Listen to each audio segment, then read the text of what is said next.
हे दोस्तों, आशा रखता हूं कि आप सब बहुत अच्छे होंगे। Myself Bhavin Shah from Sahas institute of commerce, your own personalise high tech digital classes. दोस्तों, अकाउंट सब्जेक्ट में इस वक्त हम लोग अकाउंटिंग टर्मिनोलॉजीज यानी कि अकाउंट में आने वाले अलग अलग शब्दों का मतलब समझ रहे हैं, जिसमें लास्ट वाले सेशन में हमने पहले 1 to 7 टर्मिनोलॉजीज डिस्कस की थी। और आज के सेशन में हम लोग आगे के वर्ड्स को डिस्कस करने वाले हैं। तो आप सब लोग अपने साथ हमारे साथ स्टडी पैम्पलेट ले लो और मेरे साथ साथ इस टर्मिनोलॉजी के सेशन को अच्छे से समझ लो। तो देखो दोस्तों, आज के सेशन में हमारी जो पहली डेफिनेशन आएगी वो है असेट की। काफी इंपॉर्टेंट डेफिनेशन है, तो आप उसको टिक मार्क कर सकते हो एज एन इंपॉर्टेंट। कोई भी बिजनेस के लिए उसकी असेट बहुत ज्यादा इंपॉर्टेंट होती है। तो अब हमें यह समझना है कि सर ये असेट क्या होती है। तो असेट मींस एनी टेंजिबल और इनटेंजिबल प्रोडक्ट और आइटम। अब सर ये टेंजिबल और इनटेंजिबल वर्ड क्या है? तो टेंजिबल का मतलब ऐसा होता है जिसको कि हम लोग देख सके, विच can be seen and which can be touch. हम जिसको देख सकते हैं, जिनको टच कर सकते हैं, ऐसी चीज है। जैसे कि मेरा ये डिजिटल बोर्ड, तो मैं इसको देख सकता हूं, उसको टच कर सकता हूं, तो वो मेरे लिए टेंजिबल असेट है। और इनटेंजिबल मतलब कि जो कि हम लोग देख नहीं सकते, ना ही उसको छू सकते हैं। जैसे कि गुडविल। अब ये गुडविल क्या है? तो गुडविल मतलब रेप्यूटेशन। साहस इंस्टीट्यूट में आप लोग जुड़े हुए हो, तो साहस इंस्टीट्यूट की रेप्यूटेशन, उसको आप देख नहीं सकते। हाँ है, भाविन सर की या साहस इंस्टीट्यूट की कॉमर्स स्ट्रीम में बहुत बढ़िया रेप्यूटेशन है, बहुत अच्छा कोचिंग मिलता है, वो आप महसूस कर सकते हो, वो देख नहीं सकते। देखो देखो, साहस इंस्टीट्यूट की ना गुडविल जा रही है, उनकी रेप्यूटेशन जा रही है। It can not be scene, आप टच नहीं कर सकते, उसको सिर्फ आप फील कर सकते हो। तो टेंजिबल का मतलब विच कैन बी सीन और टच, इनटेंजिबल का मतलब which can not be seen और टच। तो असेट मींस एनी टेंजिबल और intangible item which is of ownership of business. ये टेंजिबल या इनटेंजिबल आइटम की ओनरशिप किसकी होगी? बिजनेस की। And it has some economic value, मतलब उसकी कोई ना कोई वैल्यू होनी चाहिए, तो उससे हम लोग क्या कहेंगे? असेट। तो अगर आपको एक मार्क में पूछा है तो आपको बस यही लिखना है, क्या? असेट मींस एनी टेंजिबल और इनटेंजिबल प्रोडक्ट और item which is of the ownership of business and has some economic value is called assets। अब ये जो assets है उसको हम दो कैटेगरी में क्लासिफाई कर सकते हैं। मेन दो कैटेगरी है, उसके अंदर सब टाइप भी आएगी, पर मेनली हम इसको क्लासिफाई करेंगे दो कैटेगरी में। पहला है नॉन करंट असेट, या उसी का दूसरा नाम है फिक्स असेट। ठीक है, मेन पहले दो बता रहा हूं, फिर तीसरा भी है, बट दो मेन जो है ना वो ये है, नॉन करंट असेट या फिर जिसको हम कह सकते हैं फिक्स असेट, और दूसरा है करंट असेट। एक है नॉन करंट असेट जिसको हम फिक्स असेट भी कह सकते हैं, और दूसरी है नॉन करंट असेट, और तीसरी बहुत ही कम होती है, fictitious asset. Fictitious asset, fictitious मतलब नॉट रियल। ठीक है, नॉट रियल। तो फिर से एक बार ये समझ लो पूरा क्या कहा। पहले असेट का meaning, asset means any tangible और इनटेंजिबल प्रोडक्ट और item which is of the ownership of business and has some economic value, and assets are classified into number 1 non current asset या फिर fixed asset, उसी का दूसरा नाम current asset, and third fictitious asset. बोलो समझ में आप लोगों को ये असेट की डेफिनेशन? अब आगे की जो हमारी डेफिनेशन है वो असेट के जो अलग अलग टाइप आए ना उसी के ऊपर है। तो देखो, हमने पहले बात की कि असेट की एक टाइप है नॉन करंट असेट, या जिसका दूसरा नाम हमने कहा fix asset.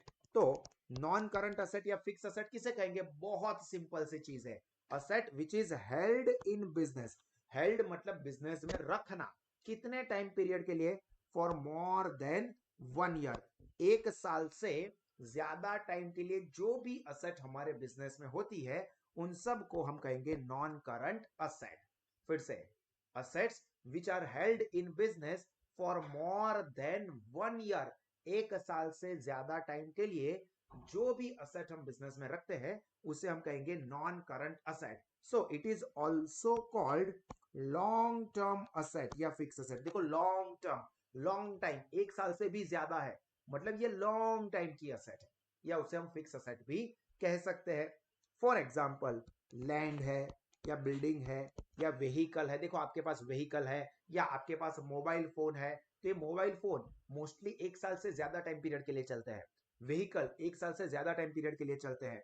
Machinery, goodwill, patent, तो ये सब यहाँ पे क्या कहलाएगी, नॉन करंट असेट, या फिर लॉन्ग टर्म असेट, या तो फिर फिक्स असेट, जो कहो वो। याद क्या रखना है आपको, simple, assets which are held in business for more than 1 year, more than 1 year, this is the main word. Now these assets मतलब non current, they are classified in 2 categories, जो आगे हमने देखे थे वही वर्ड आएंगे। 2 कैटेगरी, एक कौन सी है, टेंजिबल, और दूसरा है इनटेंजिबल। जो ये फिक्स असेट है उसको 2 कैटेगरी में हम लोग बाइफरकेट कर सकते हैं, एक है टेंजिबल, दूसरा है इनटेंजिबल। तो अब यहां पे हमारी जो नेक्स्ट डेफिनेशन है वो यही है कि भाई टेंजिबल असेट क्या है। तो मैंने आगे अभी कहा आपको कि टेंजिबल का मतलब क्या होता है, which can be seen, which can be touch. तो उसी के ऊपर से इसकी डेफिनेशन बनती है, asset which can be seen and touch and have physical existence. Physically real में एग्जिस्टेंस है, जैसे मैंने कहा ना कि ये mobile, I can see it, you can see it, I can touch it, and इसका फिजिकल एग्जिस्टेंस है, then it is called tangible. ये मोबाइल मेरी टेंजिबल असेट है। For example furniture, building, vehicle, machinery, equipments, equipments का एक part होता है ये मोबाइल फोन। तो ये सब हमारे लिए है टेंजिबल असेट। फिर से, tangible asset means assets which can be seen और touch and has physical existence. For example furniture, तो देखो आपके घर में जो फर्नीचर है तो आप उसको देख सकते हो, टेबल है, चेयर है, फर्नीचर में सोफा सेट है, तो आप उसको देख सकते हो, आप उसको टच कर सकते हो। व्हीकल है आपका, तो आप उसको देख सकते हो, बिल्डिंग है आपकी, आप देख सकते हो, टच कर सकते हो, then it is called tangible asset. जबकि इनटेंजिबल असेट क्या है, तो इनटेंजिबल असेट मतलब टेंजिबल का ऑपोजिट। तो यहां पे क्या कहा है, assets which can not be seen और टच, मतलब जो असेट को हम लोग टच नहीं कर सकते, ना ही उसको देख सकते हैं, बट और उसका कोई फिजिकल एग्जिस्टेंस ही नहीं होता है, you can just feel it, मतलब आप महसूस कर सकते हो कि हाँ ये है, बट आप उसको देख नहीं सकते, आप उसको छू नहीं सकते, तो उसे हम कहेंगे इंटेंजिबल असेट। जैसे कि गुडविल हो गया, ट्रेडमार्क हो गया। ट्रेडमार्क मतलब ये साहस इंस्टीट्यूट का ट्रेडमार्क है। ये छोटा बच्चा पेड़ के नीचे बैठा हुआ है, या इसके अलावा आपने कहीं पे दूर से मेक एम देखा तो आपको पता चल जाएगा कि ये मैकडॉनल्ड की बात हो रही है, तो ये होता है उनका ट्रेडमार्क। या कॉपीराइट, या पेटेंट, तो ये सब होती है इनटेंजिबल, यानी कि वो असेट जिसको कि हम लोग देख नहीं सकते और छू नहीं सकते। तो आई होप कि आपको समझ में आ गया होगा। इसको एक बार हमारे पैम्पलेट से रिफर कर लो। चलिए तो अब हम आगे देखते हैं, जो कि असेट के ही दूसरे टाइप है, करंट असेट। देखो हमने देखा था कि एक थी नॉन करंट असेट, देखो यहां पे हमने देखा ना, एक ये होता है नॉन करंट असेट और दूसरा बोला करंट असेट। तो यहाँ पे अब हम बात करेंगे करंट असेट की। तो अगर फिक्स असेट समझ में आ गया ना तो करंट असेट इजीली याद रह जाएगा। फिक्स असेट क्या थी, assets which are held in business for more than 1 year. तो उसका opposite, assets which are held for less than 1 year, मतलब 1 साल से कम टाइम पीरियड के लिए रखेंगे तो उसे हम कहेंगे करंट असेट। 1 साल से ज्यादा पीरियड के लिए है तो वो नॉन करंट या फिक्स असेट। 1 साल से कम टाइम पीरियड के लिए है तो वो हो गई हमारी current asset. Now this assets, अब ये सिर्फ ये मेन है आपके लिए, 1 मार्क में ये सेंटेंस ही लिखना है यहां तक, ठीक है। ये सिर्फ एक्स्ट्रा है जानकारी के लिए कि these assets can be converted into cash and used for day to day transaction। मतलब ये करंट असेट वैसी असेट्स होती है जिसको हम लोग जल्दी से कैश में कन्वर्ट कर सके, मतलब हम इसको सेल कर देंगे और पैसे मिल जाएंगे बदले में, तो जल्दी से हो सकता है, और उसका बिजनेस में डे टू डे एक्टिविटी में यूज होता हो तो उससे हम लोग कहेंगे करंट असेट, जो कि डे टू डे यूज में काम लगती है। फॉर एग्जाम्पल इट इंक्लूड्स, ये इसके एग्जाम्पल्स है, कैश और बैंक बैलेंस, तो ये हमारे लिए करंट असेट है। डेटर्स, डेटर्स आगे आएगा, बट डेटर्स का मतलब ये होता है कि जिसको हमने गुड्स क्रेडिट पे सेल किए, जिनको हमने गुड्स क्रेडिट पे सेल किए, मतलब कि हमारे कस्टमर, डेटर्स। जो हमारे कस्टमर्स होंगे जिनको हमने गुड्स क्रेडिट पे दिए हैं वो होंगे हमारे डेटर्स, तो वो हमारी करंट असेट है। Bills receivable, stock. अब ये बिल्स रिसीवेबल क्या है तो ये आगे आएगा, डोंट वरी। पर यहाँ पे आपको ये नाम याद रखने होंगे कि एग्जाम्पल क्या है करंट असेट के, तो करंट असेट के अंदर आता है कैश और bank balance, debtors, bills receivable, stock etcetera. Main definition याद रखने, बस आपको याद रखने वाला यही सेंटेंस है, assets held for less than 1 year. जबकि liquid asset not important, exam oriented ये डेफिनेशन बिल्कुल भी इंपॉर्टेंट नहीं है, बट करंट असेट के अंदर से माइनर चेंज कर देंगे ना तो वही लिक्विड असेट बन जाएगी। लिक्विड असेट इज अ सब कैटेगरी ऑफ करंट असेट। देखो लिक्विड असेट खुद करंट असेट की एक सब कैटेगरी है। और यहां पे क्या आता है लिक्विड असेट में, all current asset excluding stock. मतलब ये जो स्टॉक बोला है ना, अगर हम सारी करंट असेट में से स्टॉक को हटा दे, स्टॉक चल भाई तू पहली फुर्सत में निकल, कोई जरूरत नहीं है तेरी इधर, तू पहली फुर्सत में निकल, तो ये स्टॉक को छोड़ दे, तो बाकी cash balance, bank balance, debtors, bills receivable, ये सब क्या कहलाती है, यहाँ पे लिक्विड असेट भी कहलाती है। मतलब स्टॉक को छोड़ के बाकी की सारी करंट असेट लिक्विड असेट भी होती है। ठीक है, ये सिर्फ नॉलेज के लिए है, इतना ज्यादा इंपॉर्टेंट नहीं है। लिक्विड असेट को हम बहुत जल्दी कैश में कन्वर्ट कर सकते हैं, हालांकि ये तो हमने करंट एसेट में भी देखा था।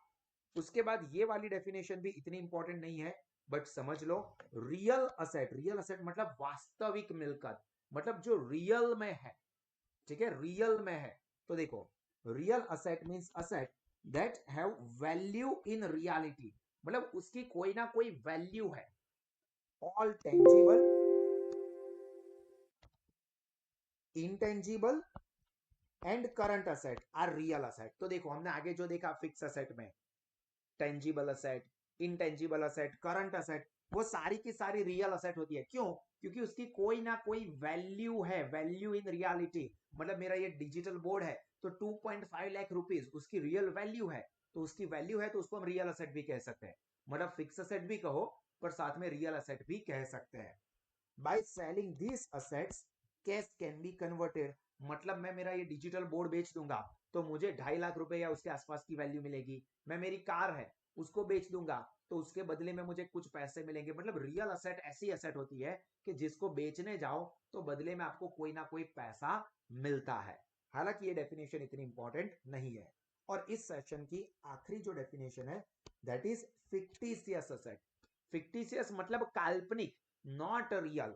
इसका मतलब होता है नॉट रियल, मतलब हम लोग इसको एसेट मानते हैं बट एक्चुअली में ये कोई असेट नहीं है। तो सर क्या है ये, तो ये जो फिक्टिशियस असेट है ना वो एक्चुअली में नॉन रिकरिंग एक्सपेंस है। अब सर नॉन रिकरिंग का मतलब क्या, जो बार बार नहीं होते हैं, नॉट रिपीटेड, मतलब जो खर्चे बार बार नहीं होते हैं उसको हम लोग कहेंगे non recurring expense, and the benefit of which is available for more than 1 year. क्या कहा, बस यहां तक की ही डेफिनेशन है। आपको याद रखना या लिखना यहां तक का ये कि अगर आपको 1 मार्क में पूछा है डिफाइन फिक्टिशियस असेट तो बस यहां तक ही लिखोगे। ठीक है, fictitious assets are non recurring expenses, expense है, benefit of which is available for more than 1 year, then it is called fictitious asset। तो ये अमाउंट जो होती है फिक्टिशियस असेट की, अमाउंट जो है ना वो बड़ी होती है। ठीक है, अमाउंट बड़ी होगी क्योंकि वो एक्चुअली में असेट तो है ही नहीं, एक्सपेंस है। Amount of fictitious asset is to be return of in certain year. कुछ काम का नहीं है। Fictitious asset don't have physical existence, क्योंकि जिसकी फिजिकल एग्जिस्टेंस होगी उसको तो हम लोग टेंजिबल असेट कहते हैं, डेफिनेशन देख ली। तो ये फिक्टिशियस असेट की कोई रियल में एग्जिस्टेंस नहीं होती है। ये बहुत इंपॉर्टेंट है एमसीक्यू के एंगल से। Realisable value of fictitious asset is always 0। MCQ में आ सकता है क्या, रियलाइजेबल वैल्यू मतलब कि ये फिक्टिशियस असेट को हम बेचने जाएंगे ना तो कुछ नहीं मिलेगा, 0 रुपए मिलेंगे। ठीक है, तो realisable value of fictitious asset is always 0। और उसके एग्जांपल ये आपके नॉलेज के लिए, बाकी ये सारे वर्ड्स आपको आगे पता चली जाएंगे।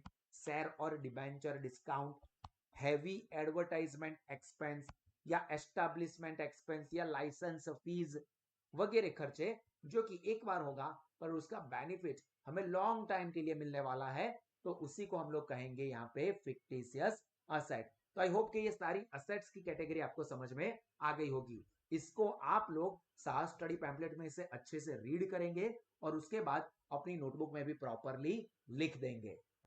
और इसी तरह के और extra ordinary education commerce stream में कोई भी कोर्स के लिए आप या आपके फ्रेंड्स अवेल करना चाहते हैं, तो सभी को सजेस्ट करो कि वो आज ही गूगल प्ले स्टोर से साहस स्मार्ट स्टडीज ऐप को डाउनलोड करें, जहां पे लोवेस्ट फीस पे extra ordinary educational features available है। और तब तक घर पे रहे, स्वस्थ रहे, सुरक्षित रहे।